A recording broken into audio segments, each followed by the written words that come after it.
Good afternoon. I want to welcome everyone to our Learn at Lunch webinar. Today, we will hear from OSU Extension Farm Policy Specialist, Dr. Amy Hagerman, as she discusses recent farm policy changes from passing the One Big Beautiful Bill. If you have questions, you may ask them in the chat box by clicking the chat button at the bottom of the screen. You may find more information on this and other farm management topics on the eFarm Management page. I will share this link in the chat box. Our next webinar will be on October 14th over USDA electronic crop reporting. Dr. Hagerman, I will turn it over to you now.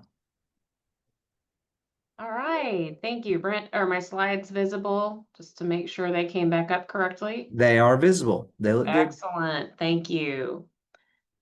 So thank you everyone for joining today. It looks like we've got a pretty good crowd and a few more people coming in.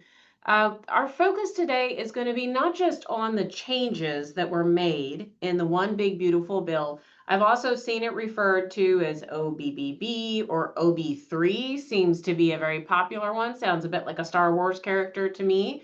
But these are some other ways this bill has been referred to. But I want to focus really on the potential for those changes to have impact for us here in Oklahoma. So this is going to be a bit of a geeky presentation. We're going to go through some numbers and kind of try to sort some of those pieces out. So let's just stop by taking a step back just for a moment and talk about some of the pieces of legislation that have passed in the last year that have had impacts for us here in the state. So the first is the 2025 American Relief Act.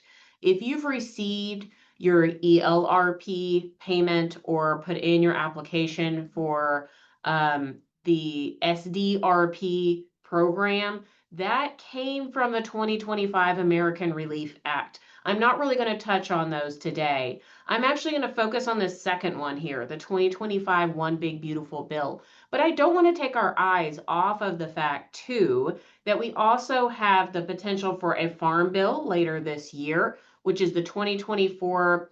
The current, what passed out of the Ag Committee, is the Farm Food and National Security Act. I mean, we'll obviously see kind of where this goes into the future. But then we also are going to have a 2026 Agricultural Appropriations Act. And I think that's where the action is going to be here in the month of September. And we'll see what the numbers look like coming out of that, because there were proposed reductions in there for agriculture and USDA specifically coming out of that. So all of these things really work together to help drive the impact of these changes that were made in this OB3 bill. And so I don't want to take our eyes off of the bigger picture here. Everything I'm saying is subject to some adjustment and some changes as some of the final rulemaking has happened inside of USDA for how to implement these changes, and also these potential changes out of a farm bill, the completion of a farm bill. I would argue we kind of have a partial farm bill in the One Big Beautiful Bill Act, because a lot of what we would expect to see in a farm bill, in the commodities title, the conservation title, the nutrition title, and the crop insurance title, was actually already in the One Big Beautiful Bill Act. But there is still a lot of orphan programs that are sitting out here that will need to be addressed through a farm bill. Okay, so we're going to focus here on OB3. So this was a much larger bill than agriculture. So the bill overall included a reduction in overall agriculture and nutrition spending, and we'll break this down a little bit in terms of reducing the deficit overall. There were increases in armed forces, homeland security, and judiciary under this bill. There were some increased deficit, meaning that we were bringing in less money associated with taxes, and J.C. Hobbs has been tracking those down. If you didn't watch his Sun Up segment from this last weekend, I would encourage you to go onto YouTube and watch that. And there were also some reductions in other areas overall of education and workforce, energy, financial services, Oversight and Reform Transportation. So overall, this bill had an estimated by the CBO, a $1.7 trillion deficit increase for the One Big Beautiful Bill. So drilling down really into agriculture, what were those changes and how did they offset? So if we look at the commodities and crop insurance, the safety net, there's an anticipated increase in spending associated with the safety net. And this is changes over here on the right. These are changes from the 2024 CBO baseline. And so the baseline is a 10-year what we expect to spend number. So conservation is an expected decline overall. Now, this one's a tricky one. We'll go into it in detail, but the conservation one is kind of a tricky one that we'll address. There was a little more spending in terms of trade promotion. The big decline came from the nutrition title. And again, we don't have time to dig down into those changes today. If you have some interest in that, reach out to me and we can discuss it in a little bit more detail, and some very small, relatively small increases in some of these other Farm Bill title programs as well for crop producers, for specialty crop producers, and then also some investment in infrastructure as well. But I'm going to focus here. I'm going to focus on those commodity title and disaster program changes. We'll touch on some crop insurance changes.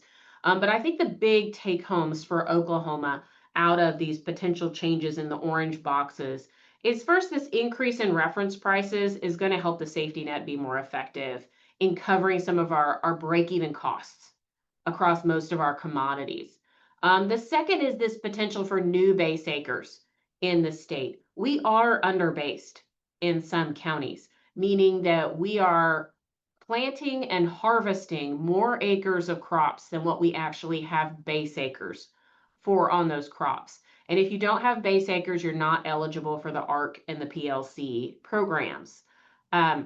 So the extent to which that base acre increase is going to be beneficial is going to depend a lot on what you're growing and what county you're in, I think, and we'll dig into those a little bit more as well. And this final one is more just, I think, just to take home for this year. I think a lot of people may have been concerned that I already made my ARC and PLC election for 2025. So, what is this going to mean in terms of this election period for 2025 and the changes that were made? The changes are being retroactively applied to 2025, and it will be the higher of the ARC or the PLC payment in that year if you're already enrolled for this year. Now, bear in mind that we are about to enter the time period where we would do election and enrollment for 2026 ARC and PLC. Generally, that runs from October 1 to mid March of the following year, of the 2026 year. I expect we will probably see some delay in those enrollment dates. I'm not sure they'll be able to roll out all of these changes for ARC and PLC for October 1. I could be wrong. We might still see an October 1 starting period. But that's where you'll really, again, be making that choice between ARC and PLC for 2021 or 2026, sorry. So what was driving a lot of this discussion? Cost of production was a big discussion point. Now, bear in mind, these Farm Bill discussion hearings began in 2023. It was initially supposed to be a 2023 Farm Bill. We saw the spike in inflationary pressures on costs of production in 2022. And so the cost of production drove a lot of the priorities going into this Farm Bill. And if we look at our marketing year average prices, and then we think about the steep decline for some commodities of marketing year average prices in 23, especially from 21 to 22 to 23 to 24, depending, of course, on what the commodity is, I think we can see kind of that sharper decline versus the slow decline we're seeing in costs of production. There was understandably, this was a pressure that was pointed out to Congress to say, hey, this is a problem, and these programs that we have are based way back here in 2018. And if you look at where the 2016, 2017 costs of production were and where the 2016, 27 prices were as compared to later years, you can see that we're in a very different place in terms of our agricultural economy. So it makes sense that the emphasis was there on the reference prices. So if we look at this reconciliation bill, OB3, a couple of key changes were made. First, the reference prices themselves were increased. And you can see that tick up there in 2025 to reflect that. But also, in the 2018 Farm Bill, there was an addendum added for an effective reference price, which essentially means if my statutory reference price is below 85% of the 5-year, the Olympic average of marketing year average prices, then that effective reference price can go up over time.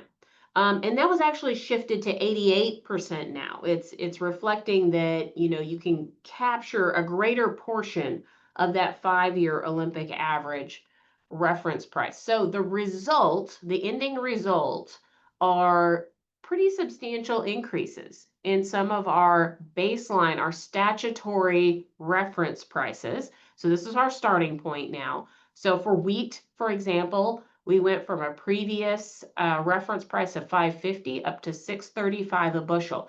And if we look at our baseline price, and this is a February 2025 baseline for wheat, for marketing year average on wheat, just for 2025.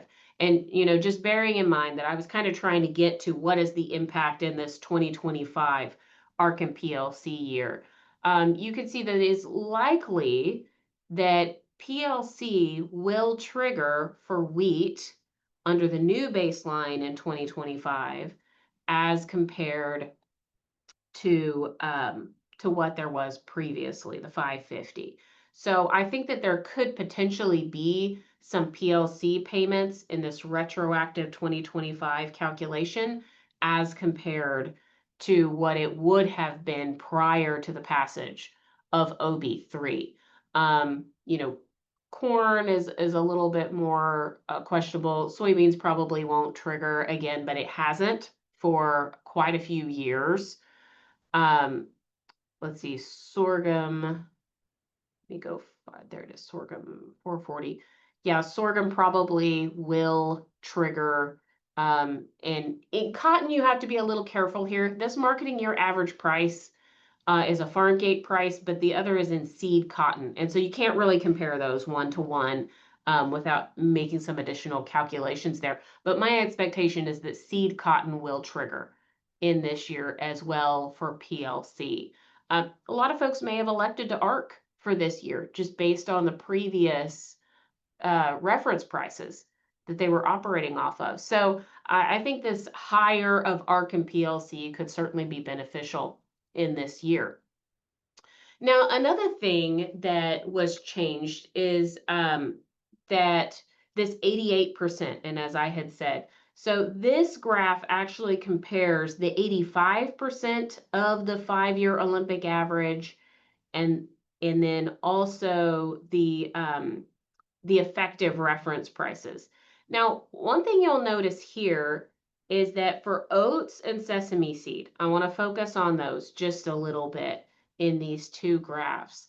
Both of them have already hit the 115% limit on effective reference price increases, which pushes these kind of back down at a little lower. Now, of course, it's 115% of a higher base reference price for 2025. So they are increasing.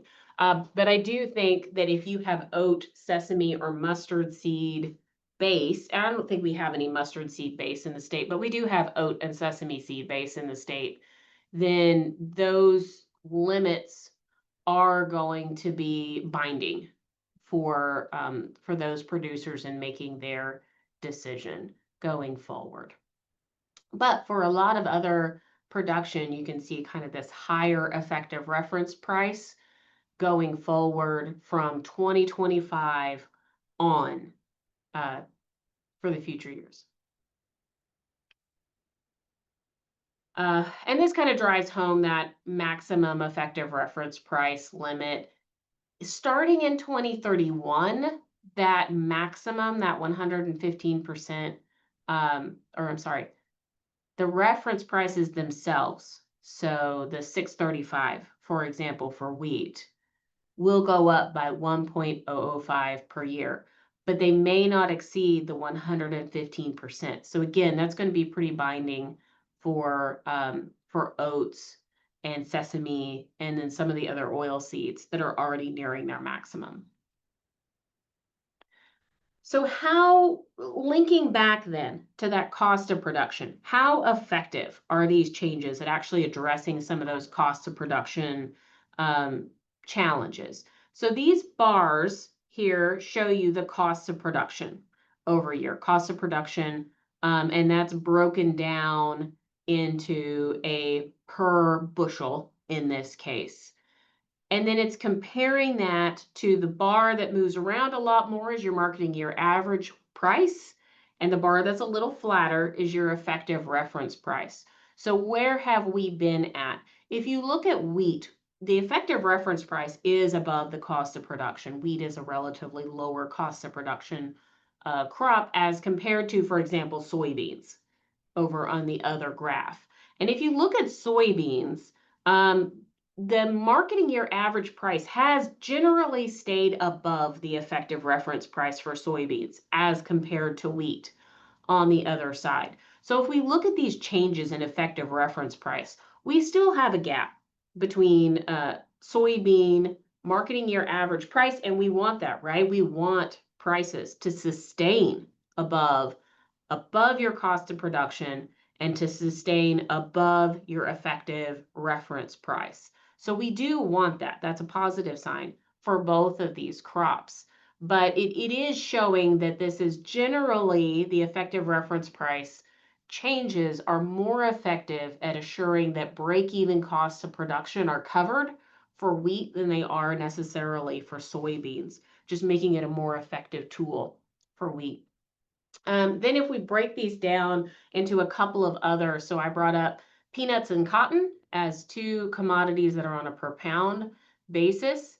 Anyone who's had peanut base, I think, has been relatively happy with the Arkin PLC programs.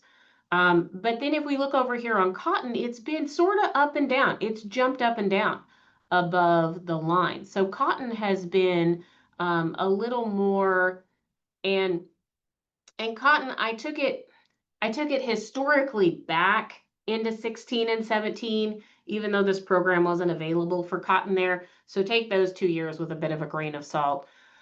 But generally speaking, this effective reference price has kind of been sitting right on the costs of production for cotton. And marketing year average prices haven't always been covering the costs of production in cotton either. And so this is one that I think a pretty robust risk management program is needed for this crop. And this is certainly a part of that, but you're probably going to need more than Arkin PLC, especially if you're a cotton producer. So I think these are very positive changes, these effective reference price changes, and some of the calculations associated with that. But I also feel like, there's going to they're going to be pretty crop specific in terms of how effective these changes are. Okay, so another one of the big changes coming out of OB3 is the option to add base. Base acres, again, are those historically estimated crop acres for an individual farm, a farm being defined by an FSA farm number. And if we look at where we're at in production, these are Census of Agriculture numbers on harvested acres versus base acres in the state. And I had to put wheat. We have so many more wheat base acres than anything else that I had to put wheat over here on its own axis. But if we look at where we're increasing in terms of our production in the state.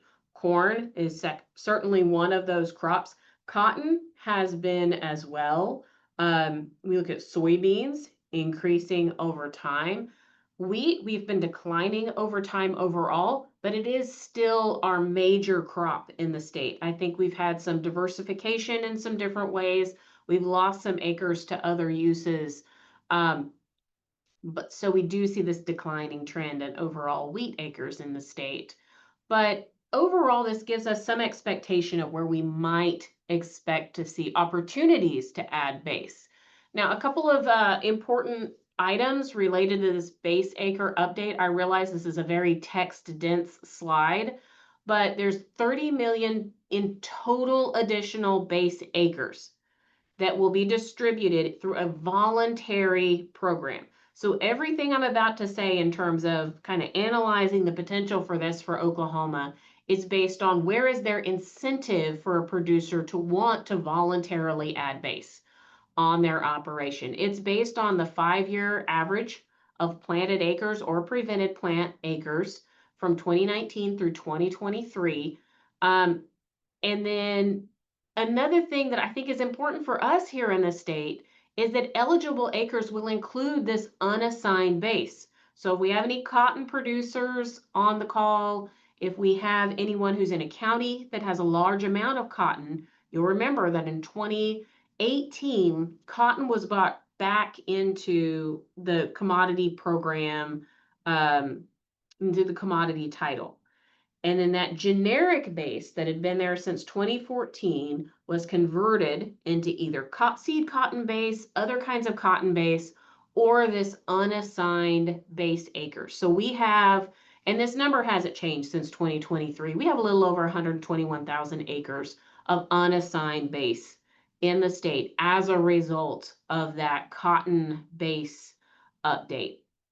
And so I think there's some potential to bring some more of that into the Farm Bill.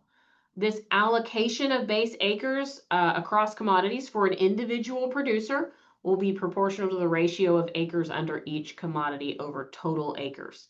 It's a farm level decision and it's a farm level calculation. So there's only so much we can do to lean forward and kind of predict where these base acres might happen in the state. But I do think that there are a few things that we can say. So this is based on FSA crop reporting of planted and prevented plant acres. And we calculated, first of all, the number of counties that have a particular kind of crop base. And if you look down that first column, you can see that the most common base we have across the state is in wheat, and that reflects that historic production and that historic base. We have a lot of grain sorghum, a lot of counties with grain sorghum and oat base in them too. But we have a growing number of acres of, for example, soybeans and corn. So the second column is the gap between our current base, and this is county by county basis. So this is an average across counties, and the planted acres. Well, I guess this is a sum across state or across counties. If it's a negative number, it means we have more planted acres than we have base in the state. And we can see the highest potential here is actually in soybeans to add base across the state. That's where our biggest gap is, where we have more planted acres than we have base across the state. But certainly there's potential in other crops as well. These are some fairly large numbers in terms of the gaps between the two. If we look at this in terms of a percentage number, and that's the next column, that is, if it's 100%, that means base equals planted acres, right? That's how you'd interpret that. If it's above that, that means we're overbased in a county. If it's below 100, then we're underbased in a county. And you can see some of our commodities that we have diversified into as a state, we are severely underbased in some of those commodities. It may not be a great number of total acres added in base across the state, but I think in some counties it could be really meaningful. I'm looking at sesame as an example of there. I'm looking at sunflower as an example, and those have been pretty robust programs in terms of ARC and PLC over the last few years. If we look at where in the state, and I want to focus on the far right, on the most underbased counties and the level to which they are underbased. If we look at that, we can see that in Jackson County, where we do have a lot of cotton, a lot of irrigated cotton, there's a lot of potential there. And I think that some of that's going to be reflected in that unassigned base being diverted back into cotton base potentially. I think in the north central part of the state, when we're thinking about Kay County and Garfield County, we see that diversification that has happened in recent years. And I think that there's some potential then to add base that reflects that greater diversification that has happened as well. So if we look at these base acre changes over time, I expect to see more of these highly diversified crops in the north central part of the state. And then I expect to see some more regionally specific crops like cotton in specific counties. Overall, across the state, I think we will get an increased number of base acres in wheat, but I don't think it will be of the size that some of the national studies on base acre increases is expecting for Oklahoma. And simply because I think it has a lot to do with the incentives. So this is using the USDA baseline projections forward for price. That's why they're pretty flat. Projections say using current market conditions, if I kind of carry this forward over the years, this is where I expect to see prices going. And you'll see most of these baseline price projections are fairly flat. But if we look at these relative to the effective reference prices, and you'll see some little jaunts in these lines, I built in that 1.005% increase in the effective reference prices over time. We see that the greatest potential, I think, here is cotton for being able to use ARC and PLC as a risk management tool. We see it for grain sorghum. We see it for wheat, to a lesser extent for corn and soybeans. And this is where I said, it's going to come down to those voluntary incentives and producers looking at those numbers and saying, do I want to go ahead and what do I want to add base in on my operation? I think we will see an increase in soybean base and we will see an increase in wheat base, but I think we could also see some of this, especially cotton and grain sorghum. I think that there's definite potential for those. Okay, so this is really just to say this election for 2025, it's already completed. This was the election you had to have completed by, it got pushed back a little bit. I think it was May, it had to be completed. I think that there's a greater potential for payoff under PLC in this coming year. I don't think we're going to have a lot of ARC triggering across the state. We had a lot of good rain. We had a lot of good yields. If I look at some of these crops, we're expected to have good yields for some of our crops that are still underway. So my anticipation is that this will be beneficial to people, even though we did see a lot more PLC enrollment shown in this graph. But there was a lot of folks who were in ARC too. So I think this could be a really beneficial thing for us in the state for 2025. Just a few other technical changes. The biggest one is the payment limit was increased from $125,000 to $155,000 per individual or legal pass-through legal entity. And that's the second change here that we could look at, is this flexibility in the types of operations. So if a farm is an LLC, it will now receive the same, now $155,000 payment limit as like a partnership would. So this has the potential, I think, especially for some of our larger programs or some of our disaster programs that still have payment limits on them. And then the calculation of AGI, just in the interests of time, I'm going to keep moving there, but I think there are some potential changes there as well. Brent, what time do you want me to end? Because that took a little bit longer than I was anticipating it would. You can keep going. I usually aim for 20 to 25 minutes. So Okay, if people I'm need over to that. leave, they can, but you're welcome to, yeah, just keep on doing your Okay. presentation. Thanks for checking. Okay. All right. Well, we'll keep going. The next thing is the marketing assistance loan rates. So marketing assistant loans generally are more attractive when you're expecting increasing market prices over the course of the marketing year. So whatever your marketing strategy is for your operation, we'll go ahead and harken back to Kim Anderson's a third. The marketing assistant loans would allow you to do that further marketing out in the year, but to have some funds to help cover costs of production in the near term. And those were increased over these next few years. So again, just based on increasing costs of production, you can really see the influence of that as part of that conversation going into this OB3 bill. I want to touch briefly on disaster programs, especially for any of our livestock producers or those working with livestock producers that may be on this call. First, to the Livestock Indemnity Program, if you're in a county that has had cattle that have been lost due to wildfire, lightning strikes, flooding, then you're familiar with this Livestock Indemnity Program. The market value aspect of this. So I want to focus on there on B, losses due to adverse weather or disease. This is still set at 75% of market value. The predation increase, that is predation from introduced species, protected species. So we may have some counties that have some of that in the state, but it's probably a smaller proportion of our overall LIP payments as compared to the adverse weather losses.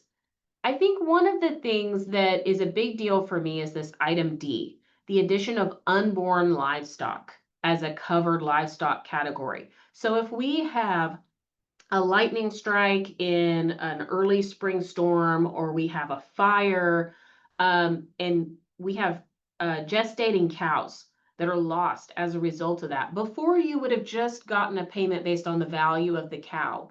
Now you'll get a payment based on the value of the cow. And if you have a confirmed pregnancy, you've preg checked her, so you have some documentation of that, then you're going to get a value, a calf value that's equal to 85% of the value of a calf on the ground. And I think this is a positive change for us where we have a lot of spring disasters and a lot of spring calvers here in the state. Also, if we have any pecan producers, if you look on the far right-hand side, in the past, you had to have a tornado, for example, that created a more than 15% of normal tree mortality event. So you had to cross over that 15% damage threshold to your orchard due to, say, a tornado. Now they're actually going to bring that back down to normal mortality. So whatever your level of tornado damage you had, however many trees were either have to be taken out and replaced or have to be pruned back significantly where you lose the crop, you're going to be eligible for more TAP payment as a result of that. So crop insurance, a couple of really critical ones. First is for new and beginning producers. If anybody is less than 10 years in production, they will now be eligible for new and beginning crop insurance benefits, as opposed to previously, it was only your first 5 years. This actually makes this the same as other USDA programs for new and beginning producers, which define someone as being new and beginning for 10 years. So this just makes it more harmonized across new and beginning producer programs. Another thing is crop insurance. So crop insurance is going to have this much higher level of subsidy in that first and second, then third, and then fourth years as compared to the remaining 10 years. This is going to be, I think, really beneficial for someone who's trying to get started, has a higher level of debt, that they'll be able to get these higher benefits associated with their crop insurance. And then the third big one I see in crop insurance is there on the right-hand side, these area policies and the increase in premium especially for the ECO and SCO program. Now, SCO already increased from 44% to 65% in the 2025 crop year for their subsidy levels. Now that's going to go from 65% to 80%. And you can now stack both ECO and SCO with ARC, where you couldn't before. It could only be PLC.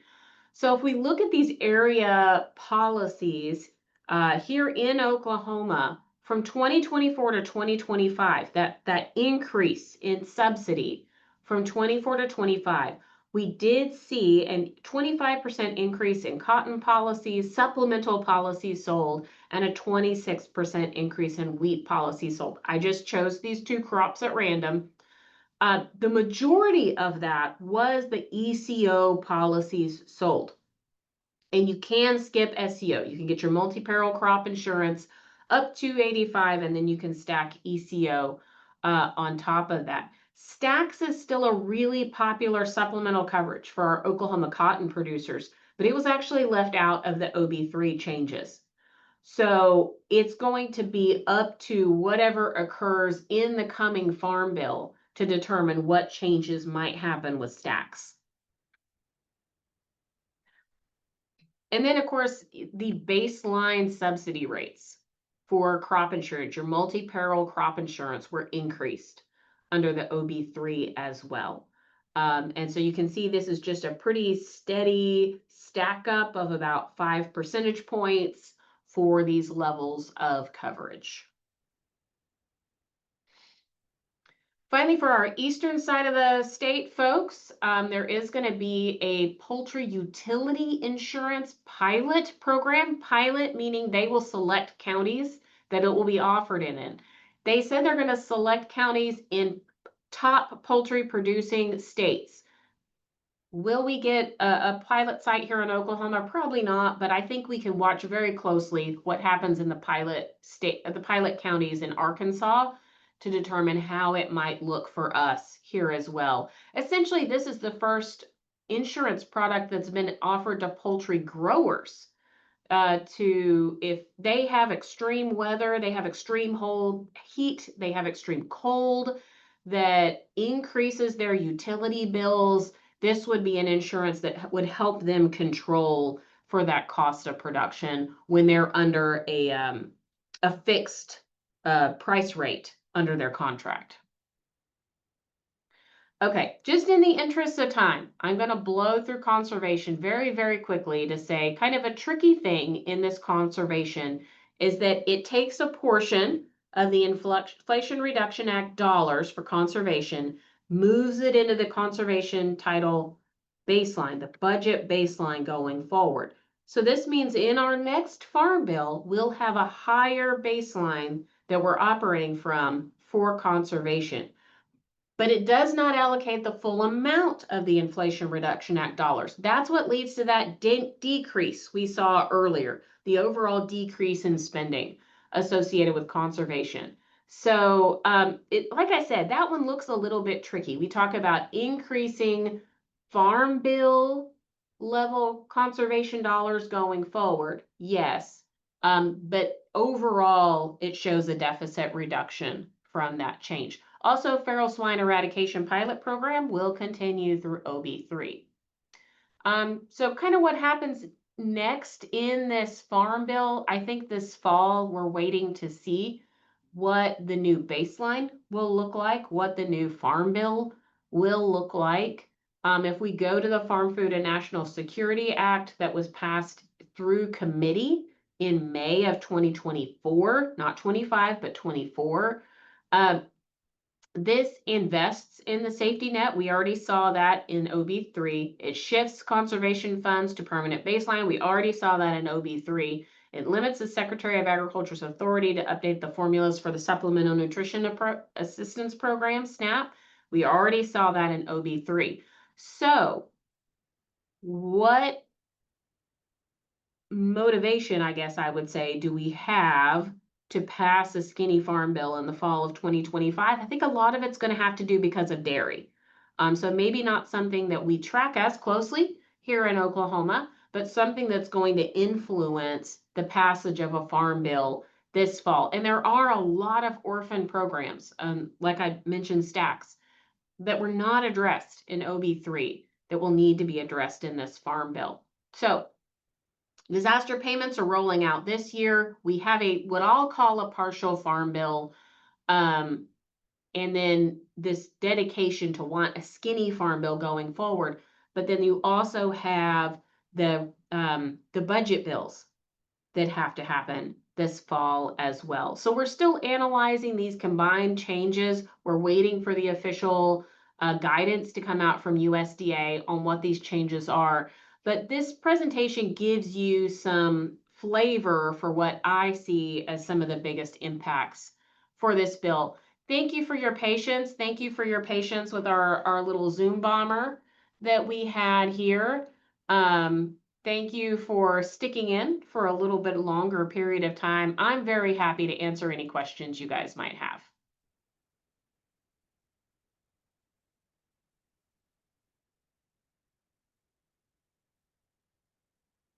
You can just unmute or put it in the chat.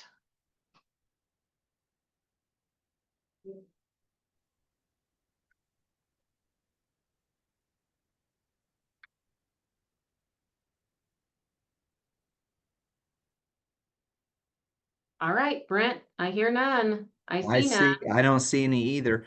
So thank you. There is the QR code for the survey, so we appreciate everyone filling that out to help us know how we're doing. And I also shared a link to that same survey in the chat window. We appreciate you joining us today, and our next webinar will be October 14th at noon, where we will hear about USDA electronic crop reporting. You So guys get to see me again. So, yes. Brent, real quick, Jordan had one in there. He said, do you think the skinny farm bill will be 2026? I think that's likely, Jordan. I think they'll have to do an extension of the programs that are still outside of OB3 in 2025.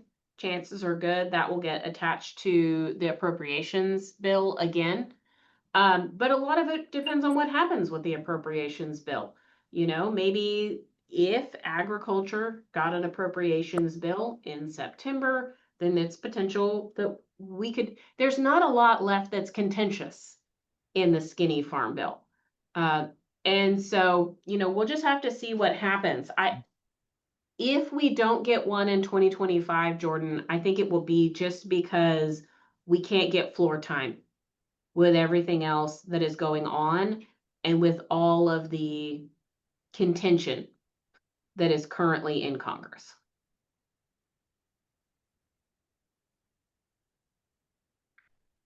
Thank you, Dr. Hagerman. I hadn't seen that, so I don't see any other questions, so I'm going to go ahead and end the webinar now. Thanks again for everyone joining us, and we'll see you October 14th. Oh, hold on just a second. Mason asked, do you think there will be additional disaster money? So in addition to the SDRP, like the SDRP phase 2, is that what you're asking about, Mason? Yes. Yeah, I do think that there will be an SDRP phase 2. They tend to be pretty conservative, financially conservative when they're sitting that first timeline. Oh, I think it'll be like January-ish. They've got to get out all the guidance for OB3 before they'll put out another round. So, and that's historically, that's been pretty common, is that they'll get all of the commodities programs and they'll put those deadlines out for people to start signing out. And then they will, put out the next. In the past, it's been ERP phase 2, or in this case, SDRP phase 2. Yep. But don't quote me on that because I don't know. It's all questionable. Any other questions before we end the webinar? Yeah, never quote. You're right. Exactly. It's a sure way for it to not be that one. All righty. Well, I don't see any more, so I think I'm going to end the webinar this time. All right. Thanks Thank you, everyone.